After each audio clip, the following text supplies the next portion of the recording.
Have you ever wondered what separates a leader from a legend? What makes a man run toward danger while everyone else runs away? And what would you do if the life of your closest comrade depended entirely on your courage in a single deadly moment? This is not just a story of war. This is the story of a man who refused to abandon his brother on the battlefield. This is the story of Ibrahim Traoré and the moment that defined him forever. The sun was barely rising over the dry, dust-filled horizon. The air was tense, heavy with silence, the kind of silence that soldiers fear the most, because in war, silence doesn't mean peace. It means something is coming. Ibrahim Traoré stood still, scanning the distance. His eyes were sharp, focused. Around him, his unit waited, each soldier alert, each heartbeat louder than the last. They had intel. A dangerous militant group was moving nearby. The mission was clear: intercept, neutralize, and return safely. But war never follows the plan. A sudden crack shattered the silence. Gunfire. Not one shot, but dozens. Chaos erupted instantly. Dust flew into the air as bullets ripped through the ground. Soldiers dropped, taking cover, returning fire. The enemy had ambushed them, and they had chosen their ground well. "Take positions!" Traoré shouted, his voice cutting through the noise like a blade. His men responded instantly. This wasn't just discipline. This was trust. But then, something went wrong. A scream. A soldier went down. It was one of their own. A young fighter, brave but inexperienced. He had been hit, badly, and worse. He was exposed. No cover, no protection, just a wounded man lying in the open with bullets tearing the ground around him. For a moment, everything slowed. The soldiers saw him. They wanted to help, but the gunfire was too intense. Anyone who moved toward him would almost certainly die. This was the moment, the kind of moment that tests not just strategy, but humanity. Traoré's eyes locked onto the fallen soldier. He didn't hesitate. "Cover me," he commanded. But even his men were shocked. This wasn't just risky. It was almost suicidal. Bullets were raining like a storm. The enemy had the advantage. Moving forward meant stepping directly into death. But Traoré didn't wait for agreement. He moved, fast, low, precise. Each step calculated, each second critical. Gunfire exploded around him as he ran across the open ground. Dust kicked up with every bullet that struck nearby. The sound was deafening, but his focus never broke. Behind him, his soldiers increased their fire, trying to suppress the enemy. They knew what he was doing. And now, they had only one mission: keep him alive. Traoré reached the wounded soldier. Blood was everywhere. The young man was barely conscious, his breathing shallow, his eyes filled with fear. In that moment, he wasn't a soldier. He was just a human being, staring at death. Traoré grabbed him. "Stay with me," he shouted. But getting there was only half the battle. Now came the impossible part: getting out. The enemy had seen him. They knew exactly where he was. And now, every gun was pointed in his direction. The ground around them erupted with bullets. Traoré had a choice: leave the soldiers and save himself, or risk everything for one life. What would you do? For most people, the answer is survival. It's instinct. It's human.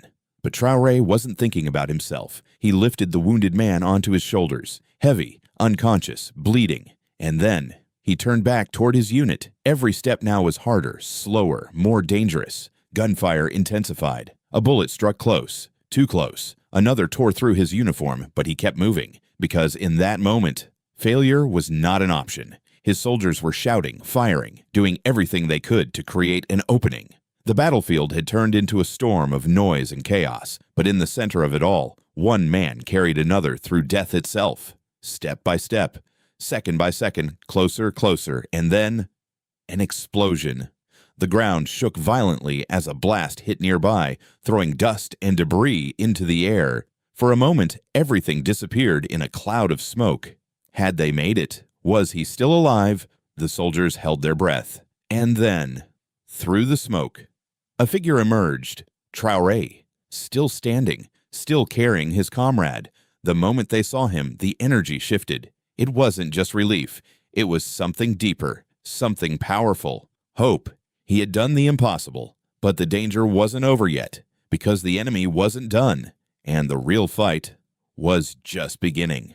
What happens after you survive the impossible? What happens when courage alone is no longer enough and the enemy is still closing in?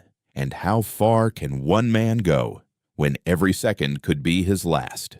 The battlefield was still alive with chaos. Gunfire echoed through the dry land, each shot a reminder that danger had not passed. Ibrahim Traoré had made it back with the wounded soldier, but safety was still far away. The moment he reached his unit, 2 soldiers rushed forward, carefully taking the injured man from his shoulders. Medics dropped to their knees, working desperately to stop the bleeding. "Hold on! Stay with us!" one of them shouted. But Traoré didn't stop. He didn't even take a breath. His eyes immediately went back to the battlefield because he knew something the others were just beginning to realize. This wasn't just an ambush. This was a trap. The enemy wasn't trying to defeat them quickly. They were trying to surround them, slowly, strategically, cutting off every possible escape.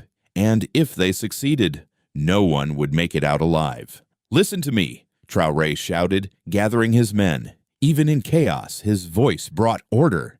"They're closing in from the east and south. If we stay here, we're finished."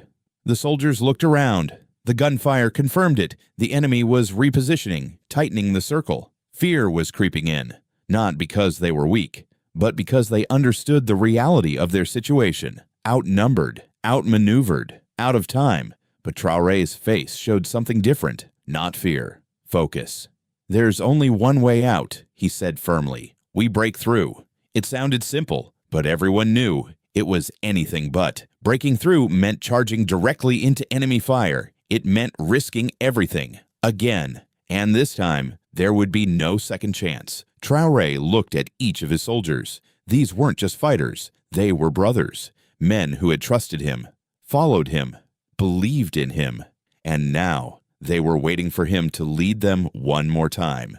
"If we move together, we survive together," he said. "No one gets left behind." Those words hit differently now because they had just seen him prove it. Moments ago, he had risked his life for one man.